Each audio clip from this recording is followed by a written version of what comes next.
What's going on, everyone? Bass here. So today we're going to be looking at 3 offensive players I think the Packers should be looking into for the first round of the 2021 NFL Draft. If you haven't seen the video already, last week I did 3 defensive players the Packers should be looking at, so if you want to go watch that video or you haven't already, click the link right above. Before we get started, if you aren't subscribed already, I'd greatly appreciate it if you went down and clicked subscribed and liked the video if you like my content. Alright, so a few things to keep in mind if the Packers do end up going offense in the first round this year.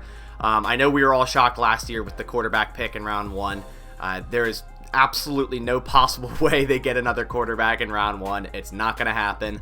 And then also running back, there's definitely not a need in round 1 for a running back here.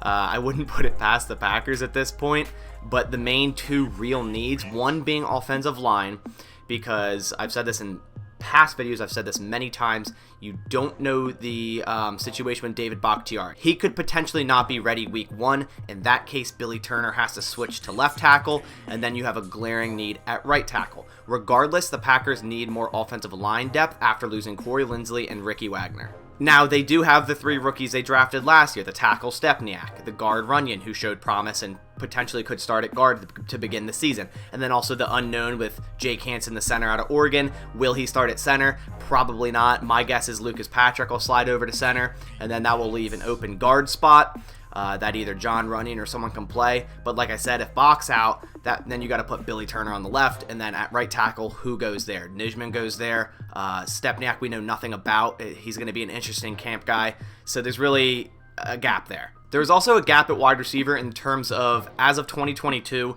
there's not a single wide receiver under contract. Now, obviously, Devonta Adams is going to get an extension, but the players likes of MVS, Equanimeous St. Brown, and Allen Lazard are not under contract at this moment for 2022. So to get things started, I'm going to keep it in the wide receiver room, and the first prospect I think the Packers should target in round 1 is wide receiver Kedarius Tony out of Florida. He comes in at 5'11", 194 pounds, ran a 4.39 40, a whopping 41-inch vertical, and an extremely good 11-foot 4-inch broad jump. Now in 2020, Kedarius Tony played 11 games. He had an 84.0 PFF grade. He had 70 receptions for 977 yards and 10 touchdowns. He primarily played out of the slot in the Florida offense, 343 snaps from the slot and 41 were from outside. Tony also had a big presence in the run game for 161 rushing yards and 1 touchdown. He was an absolute beast with the ball in his hands. He forced 20 missed tackles, which is 5th best in the NCAA. He also has a presence in special teams. He took 11 punt returns in 2020 and got 139 yards and also scored there once. Now for the pros for Kedarius Tony. Extremely talented with the ball in his hands. Like I said before, 20 missed tackles, which was 5th best. He has next level cuts when it comes to route running and with the ball in his hand. Watching some tape about him, one of the dirtiest dead legs I've ever seen. He has elite level acceleration. This guy can get going real fast. Another great thing, he doesn't really have any drop issues. He only has 3 career drops on 123 catchable passes, so he has great hands. So he wouldn't be another MVS. Kedarius Tony can stop on a dime and go any direction he wants at any given time, and a great thing about him is he can contribute day 1 with the Packers. If they don't have, snaps to give up at wide receiver, he can go to punt return day 1 and contribute there, because the Packers really don't have a return guy right now, and in general, their special teams was abysmal last year. Now on the flip side, we go to the cons for Kedarius Tony, and the first one is he's an unpolished route runner, could definitely be coached up better there. He has a very low number of contested catches in his career. He only had 10 contested catch opportunities in his entire career at Florida. You also have to factor in injuries kind of limited to him early in his career, so that's something to monitor. And finally, his top end speed doesn't quite match his burst. He's a very quick and fast player, but his top end just doesn't match that quick burst and acceleration he has. I really like Kedarius Tony in the first round. He's not, generally speaking, a pick the Packers would usually pick. He was a gadget player early on in his career. He can be a great gadget player in the NFL, but he has great speed. He has great hands. He's shown he can play a true wide receiver role in the Florida offense last year.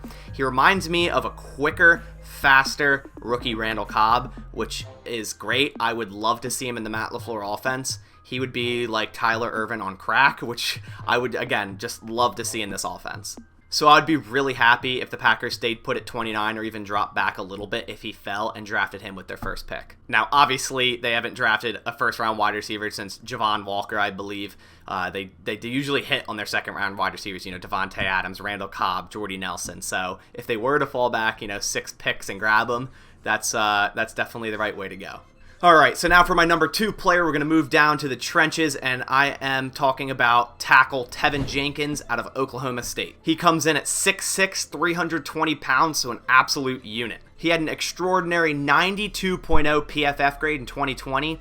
Now, going into that a little further, he had a 93.6 run block grade, a 76.3 pass block grade, a 91.2 zone grade, and a 90.6 gap grade. Now, he lined up mainly as a right tackle in 2020. He had 783 snaps at that position, which is a position of need for the Packers. Moving on to the pros for Tevin Jenkins here. Extremely strong upper body. He completely tosses around smaller edge players. He has terrific balance in pass protection and good use of hands. He doesn't let defenders into his body often. Tevin Jenkins has the capability to be an elite run blocker. He was very good in run blocking in his college career. Another great thing is he also has the versatility to play guard, which obviously the Packers love with their linemen. Pretty much all of them can move anywhere on the field. Obviously, Elton Jenkins has played about every position at this point. Lucas Patrick can play center, can play guard, could probably play tackle. Billy Turner could probably play all the positions. So I know the Packers really like that versatility with their linemen, so he's definitely one that could contribute to that. Now onto the cons for Tevin Jenkins. He is a redshirt senior, so he'll already be 23 years old come draft day. One thing to think about with him is he's kind of untested against top talent considering he's in the Big 12. And to piggyback on that, he faced a lot of 3-man rushes because the way defenses played Oklahoma State, they only really rushed 3 men a lot of the time. He's also kind of a shaky pass blocker. It's not his best attribute. He's definitely more of a run blocking right tackle, but it's not terrible. He has a slower foot speed and he has very short arms for his height being at 6'6". Now this pick is definitely more of the Packers pick at 29. I could definitely see them drafting a tackle, an offensive tackle here, and Tevin Jenkins screams Packers all the way, especially considering he's a true, pure run blocking right tackle. And as I said before, the need at right tackle is obviously glaring. So I'd actually be quite happy with them drafting him. He'll help the run game more, and it's always important to protect number 12. Now on to the final player. We're going back to wide receiver, but a kind of a different wide receiver than Kedarius Tony. We're going with Terrace Marshall Jr. out of LSU. Coming in at 6'3", 205 pounds. The dude ran a 4.440 and had a 39-inch vertical at his pro day. One thing I love about Terrace Marshall is he really stepped up in 2020. After Jamar Chase opted out, he stepped right into that number 1 role and produced. Now, although he only had 7 games under his belt in 2020, he had a 78.9 PFF ranking overall, which was 48 receptions, 731 yards, which is 104.4 yards per game, and 10 touchdowns. His contested catch rate was really high at an 81.8 grade. On to the pros for Terrace Marshall. He's very explosive in and out of his 90-degree cuts, especially for being a receiver that's 6'3". Also impressive for being 6'3", he has excellent feet at the line of scrimmage. The thing I love about Terrace the most is he's very good in contested catch situations and 50-50 balls, and when there's a deep pass, he's really good at tracking the ball down. He also has a great yards after catch ability with the ball in his hands, especially considering his size, and a recurring theme with Terrace Marshall is he plays a lot quicker and more nimble than his 6'3" frame says. Now the beauty of him is he's versatile in terms of he can play outside and in the slot. So in 2020 he played 73% in the slot, but that's because Jamar Chase was out. But in 2019 he also played 73% on the outside, so he can play either role and he can do it to a T. He's an absolute touchdown machine, which I love. He had 23 touchdowns in his final 19 games with LSU.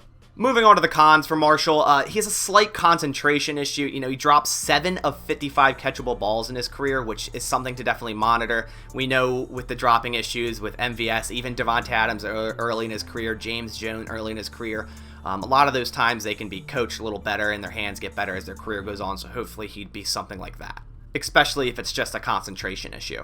One thing to worry about is he looked lazy on run plays and plays not designed for him, and we know the Packers love their wide receivers getting down into it with run plays. Obviously, Allen Lazard's one of the better run blockers in the league, and all their wide receivers block so well, so that would definitely be an issue for the Packers with him. He also really doesn't have a defining athletic trait. Now, obviously, he has a great frame being 6'3", but he's not the fastest and he's not the most explosive.